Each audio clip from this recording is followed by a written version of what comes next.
IVM.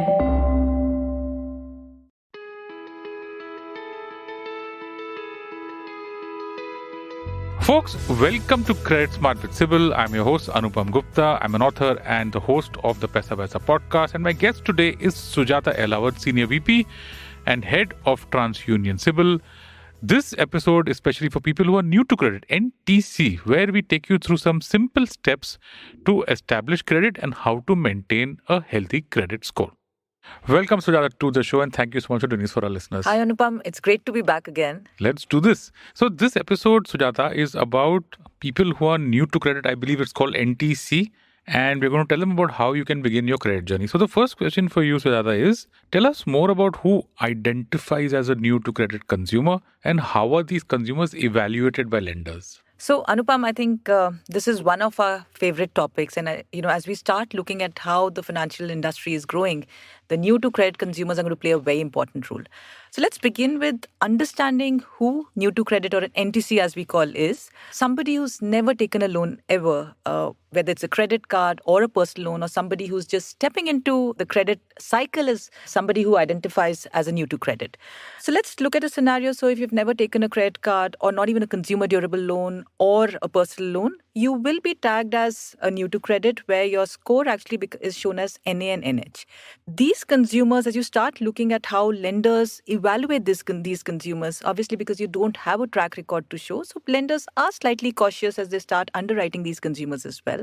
While it's difficult, it's not impossible. So lenders look at different sources. So if you've just started a new job, your income would be important as well, your employment details. So you can actually start with taking a small loan amount. Lenders would be willing to give it slightly, I would say, because you've not shown any kind of repayment behavior, slightly higher interest rates. So lenders do look at alternate data sources to evaluate these consumers. And of course, it's not impossible. You can definitely start a credit journey once you have taken the first product and start building on that as well. Yeah, it sounds like a chicken and egg situation, right? Because how do you get a loan without a credit score? And if you don't take a loan, you won't have a credit score. So how does one do this? Well, they all say, you need credit to build credit, but it's not impossible, right? There are different ways. Like I mentioned earlier, these are the consumers who all the banks and financial institutions are wanting to lend to, because they will be in the life cycle for a much longer period of time because they're first-time borrowers. The ideal way is to start small. So there are different alternatives that a consumer can look at while trying to build a credit. Some of the options that I definitely would suggest is look for a consumer durable loan. So, you would have seen a lot of youngsters who've just started jobs. They walk into a consumer durable store, taking the latest mobile. You can actually walk out with credit as well. So that's a good way to start. So a consumer durable loan is considered as a secured loan, and lenders are willing to offer credit against that. So consumer durable is a good way to start. Also, a good way to start is to look at the salary account. The banks where you hold a salary account, most of the banks are willing to offer credit cards against the salary account basis your employment and income details. So a salary account credit card works as well. Another good option to consider is a secured credit card. A lot of times for new to credit customers, banks are looking at some kind of guarantee. So a secured credit card is something against a fixed deposit. So any bank where you have a fixed deposit, you can actually avail a secured credit card as well. These are some of the good things that a consumer can look at to build credit. But of course, the golden rule is, you have taken credit. These are facilities that you're taking. You need to pay back regularly to ensure that, you're building a good credit score. Yeah, folks. So consumer durable, salaried, a credit card backed by your salaried account, and of course, a secured credit card are the three ways that Sujata just mentioned. So the very useful points for consumers and hopefully our listeners who are new to the show and who are new to credit. What happens after I establish, I get a CIBIL score? How do you maintain a healthy credit profile? Yeah, so, as you start taking your first product, I think it's important that, you continue paying back on time. So you will see in 4 to 6 months where you will start building a score. There's no secret formula. I think the golden rule is pay back on time every time. And as you start building your credit, your first loan after that, you need to start maintaining a good mix of secured and unsecured. As you start looking at planning your financial future, what is the next step you need to take? You need to start evaluating what are the credit facilities that you can avail of. Monitor and check your credit profile regularly. I think that's extremely important because given the options available, we've spoken about consumer durable, but we've also seen this entire pay later options coming in. While it might look like a facility that is given by an e-commerce company, end of the day, it's a credit line. So make sure you're monitoring your credit profile regularly, paying back on time. I think paying back EMI on time is the most important thing. Even a single default can impact your CIBIL score in a long run. Also, because you're young, there's so many options available. I think when you look from a financial freedom standpoint, there's so many options available. Over leveraging yourself is a big no-no. So I think you need to tread cautiously, because as you start looking at more banks lending different credit products to you, you need to ensure that you maintain the right balance of your income and expenses. So don't over leverage yourself. Apply for credit when you really need it to get all the good things in life. Above all, I would say building a score is not a 100-meter race, right? It's a marathon. You need to practice for it. You need to make sure you're cautious about it. You need to make sure that you are taking part and you're making sure you are consistently displaying the right kind of financial behavior to continue maintaining a high score. Okay, Sujata, you mentioned pay later in one of your answers earlier, and it's become a very popular way of buying consumer products. Tell us more about it, because it's a very easy way of getting credit, but sometimes things might go wrong. So Anupam, you rightly said, I think it's a very easy way to get credit. And I think it's also a way where you don't realize what you're getting into, given these young first-time borrowers as well. So let me just tell you how a pay later program works. So every time you buy a big purchase on any of the e-commerce companies, they actually tie up with a finance company at the back end, where a consumer it's a loan that you're taking. Like you take a consumer durable loan, as you take a pay later option, it is taken as it's a loan that you're taking for that product, which gets reported to the bureau on a regular basis. So it's a credit facility that you're taking.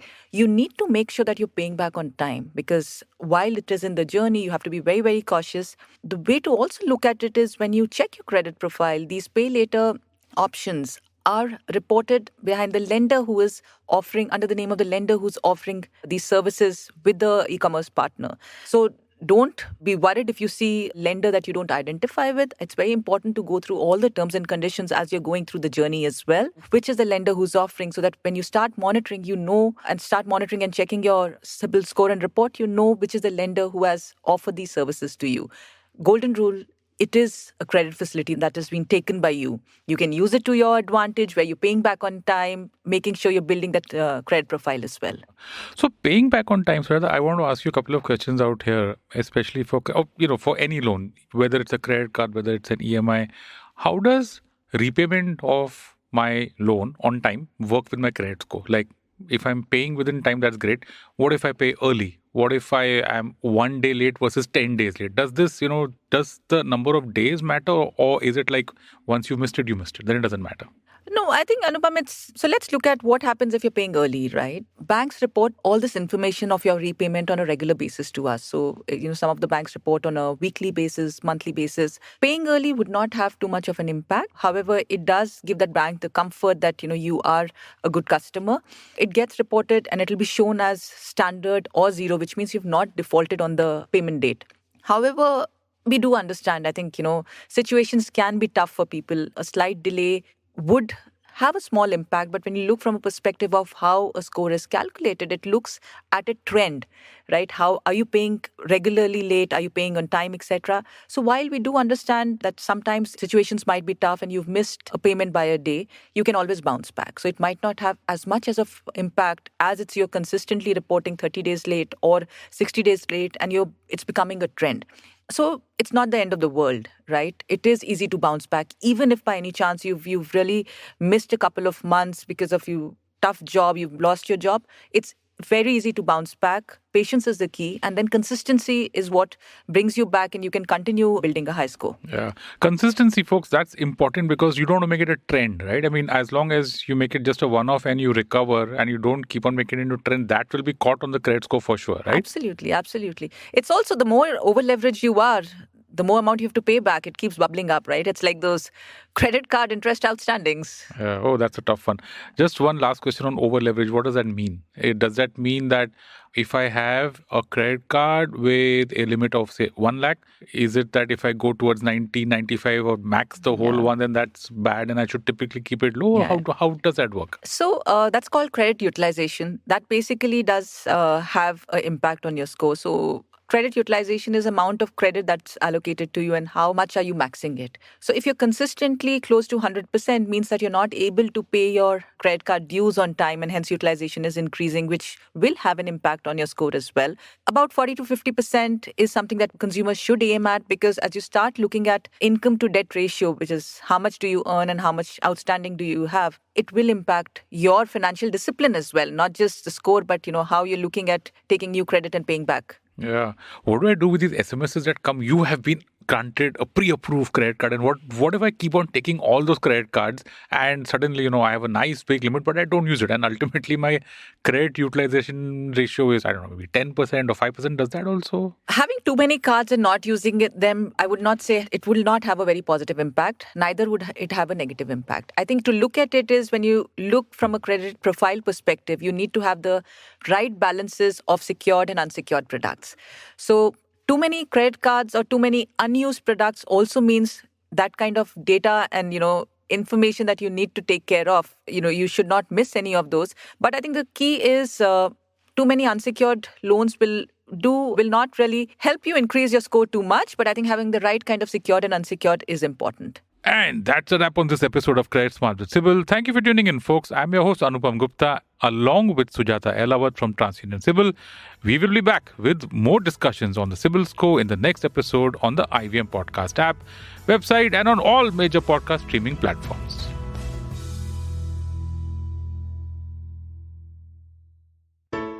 Hello. It's been another great week on the IVM Podcast Network. Do you know that every time you recall a memory, you tweak it a little bit? Listen to Ashton talk to Dr. Nicole Byers, neuropsychologist and CEO of Rocky Mountain Neurosciences in Calgary, while they discuss this fascinating topic. On Cock and Bull, Cyrus, Puneet, Nivedita, and myself can't stop gushing over the inauguration of India's first double-decker electric bus. I don't think there was that much gushing, but go ahead and listen to it. It was fun anyway. On Advertising is Dead is All Business, Varun talks to Bliss Club founder Minu Margaret about her journey of building a community-centric brand. On A Niche Thing, Anish talks to Sonika Bhasin, a sustainability enthusiast. The duo discuss waste management and effective ways of recycling, and duo they really are. Sonika is Anish's sister. And on A Sip of Finance, Priyanka explains 3 things one should consider before getting health insurance. Hey everybody, as you know, we've been beating the horse for merchandise, and you should go and get it now before we refresh our collections. And what's there right now won't be available forever. So go get it now. You can go to ivmpodcast.com, go click on the store link, and you'll be able to find the store, or go to beyondfollow.com/IVM, and you can go directly over there and pick up the merchandise. Also, remember, if you're following this show or any of our other shows for that matter, please do tell a friend. Social media helps, but not as much of word of mouth. But if you're a social media fellow, then go to our IVM podcast handle on Twitter, Facebook, Instagram, and LinkedIn and follow us there. Also, please do remember to check out all of our different YouTube channels. We have a ton of them now.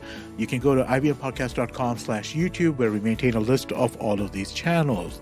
And finally, we'd like to thank our sponsors for this week: Union CIBIL, Boat Lifestyle, Checkpoint Software, Small Case, and Intel vPro. Thank you so much for making this possible. Don't you think that if everyone around you is getting smart, you better be smarter? Hey there, I'm the traveling professor Siddharth Deshmukh, and I'm back with season 2 of my podcast to make you smarter. Smarter with Sid. What's this season's focus about? Well, it's about 10-minute nuggets that will make you stand out at work. It's time to go from smart to smarter. Tune in every Tuesday and Thursday and become smarter with Sid.